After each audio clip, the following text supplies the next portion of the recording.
Next up is Beth Shelley, Doctor of Physical Therapy and board certified in Women's Health and Pelvic EMG Biofeedback.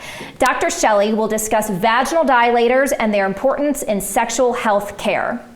We won't have time for live questions, so please write any questions you have in the chat box and we'll record those. Dr. Shelley will send answers to everyone through email. Let's hear it, Beth.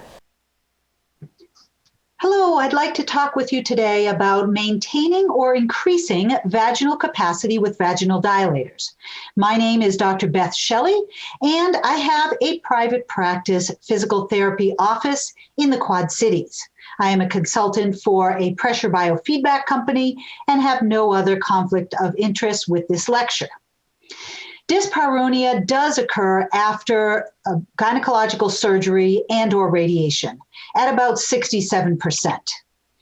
And we are pretty well aware of the effects of radiation on the vaginal tissue, not only the vaginal epithelial, but also the connective tissue, the small blood vessels, resulting in a loss of elastin and collagen deposition.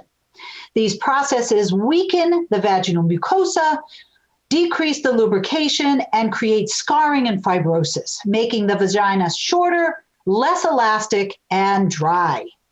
So we're really talking about two things here: decreased lubrication and vaginal stenosis.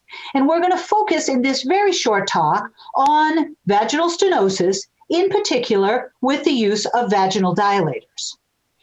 Vaginal tone is created by two components: non-contractile tension and adherent scars.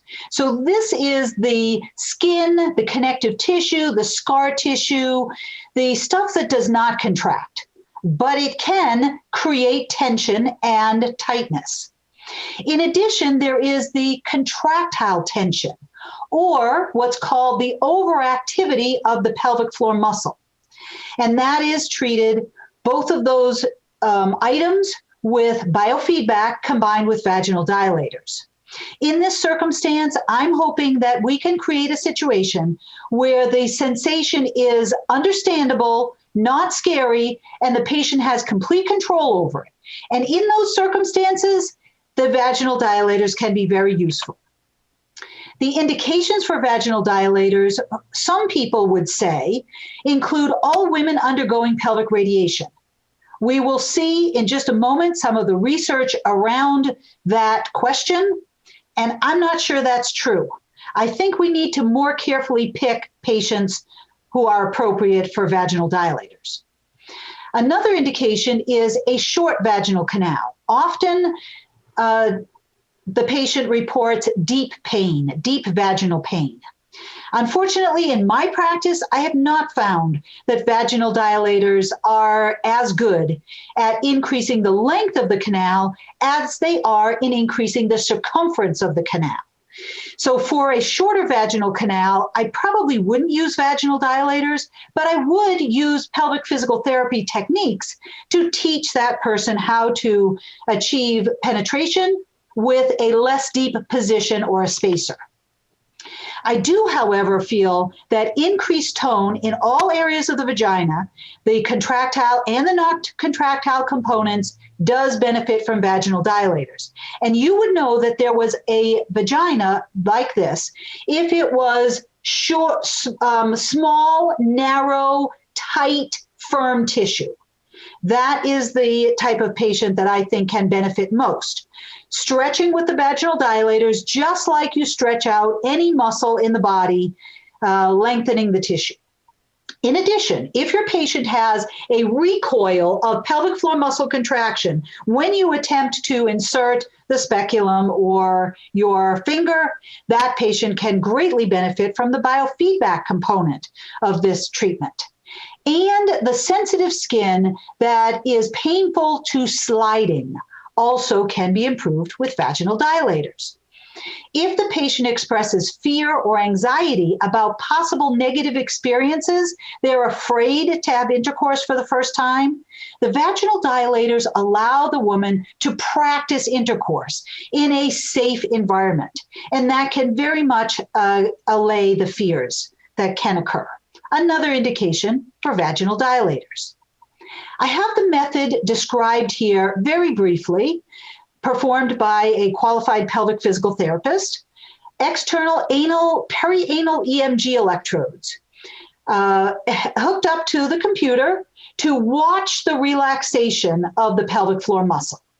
The patient is going to pick the vaginal dilator that they feel that they can insert without hurting, whichever size that is. Oftentimes it's the smallest one, but that's all right.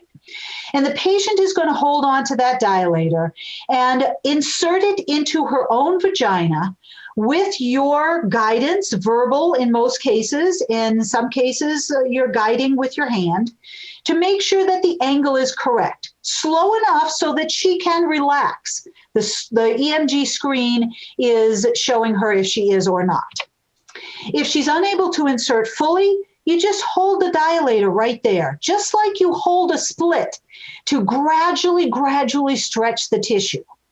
The dilators would stay in place, in my practice, up to 10 minutes, but if it's too painful, I would have them remove it before. And in the case of a sensitive skin, you can desensitize that by sliding the dilator in and out gently. Now back to the research. Most of the research calls for more research and better measurement techniques. And this first paper in 2019 is a good example. This is a randomized control trial. The only thing they did was vaginal dilation in women who had had pelvic radiation for cancer, and they measured the vaginal dimensions. That's all they used. But they didn't find any difference between people who had vaginal dilation and those who did not. So is this the correct way?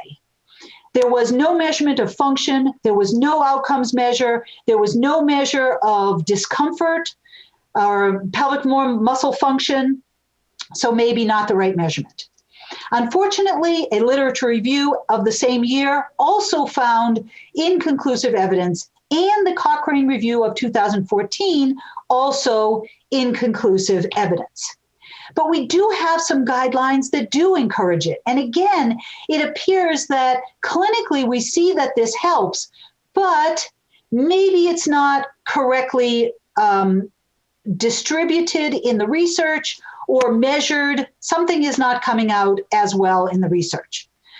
The Huffman 2016 Comprehensive Review and Clinical Guidelines states pelvic floor physical therapy, not just the vaginal dilator, but the whole process, can be an additional tool to address dyspareunia in patients undergoing treatment for gynecological cancer.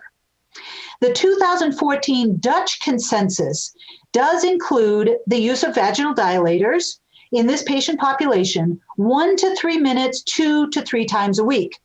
The updated Brazil consensus of 2019 increased the time of the dilator use to 5 to 10 minutes. And I would greatly agree with that. 1 to 3 minutes is not enough. I would also ask my patients to use it every day if they could. Sometimes the skin is too sensitive. But we all agree that it would start 4 weeks after the radiation ends to allow the skin to heal and continue for 9 to 12 months or longer, and combined with other treatments. Very, very key. And here are some of the other treatments that might be included. It is a part of an overall treatment. Here are my references. You are certainly welcome to pause the video to look at those further. And I would call your attention to this MATOS study here, or consensus document. It is open access, and it is excellent at reviewing all of the pieces around vaginal stenosis, much more than just one modality. And I look forward to your questions. Thank you, Dr. Shelley.